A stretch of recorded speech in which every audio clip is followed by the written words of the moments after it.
আসসালামু আলাইকুম এভরিওয়ান।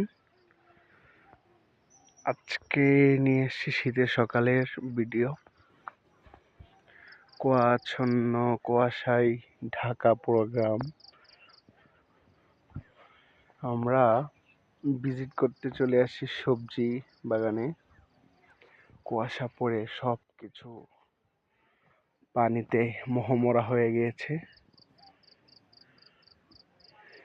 এই অল্প জায়গার মধ্যে অনেক প্রকারের সবজি, লাল শাক, দাঁড়া শাক,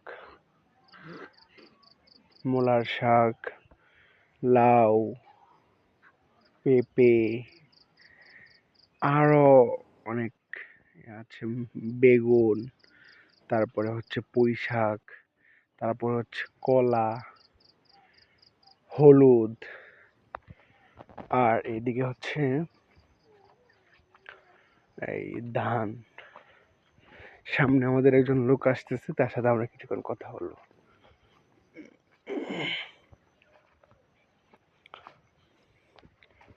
আসসালামু আলাইকুম। আপনি ভালো আছেন? আপনার সাথে কথা বলা যাবে? হ্যাঁ, দাঁড়াবেন? তার মাদ্রাসার সময় হয়ে গিয়েছে, এই জন্য সে বক্তব্য চলে যাচ্ছে আর কি, তাই আমরা সময় পাইনি তার সাথে কথা বলার।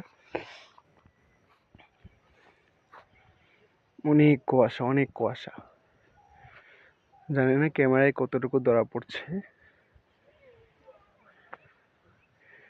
এখানে ধান হবে, খুব তাড়াতাড়ি ছেড়ে দিবে ধান। এই ক্ষেতের মধ্যে অল্প অল্প ছেড়ে দিয়েছে। এটা হচ্ছে কলার বাগান, আর এই অংশে টমেটো, সিম, এই জাতীয় শীতের ফলন করবে এখানে। আজকের ভিডিও এই পর্যন্তই। আপনারা ভালো থাকবেন, সুস্থ থাকবেন, আমাদের চ্যানেলের সঙ্গেই থাকবেন। গ্রামের দিনলিপি সাবস্ক্রাইব করবেন। ধন্যবাদ। আসসালামু আলাইকুম।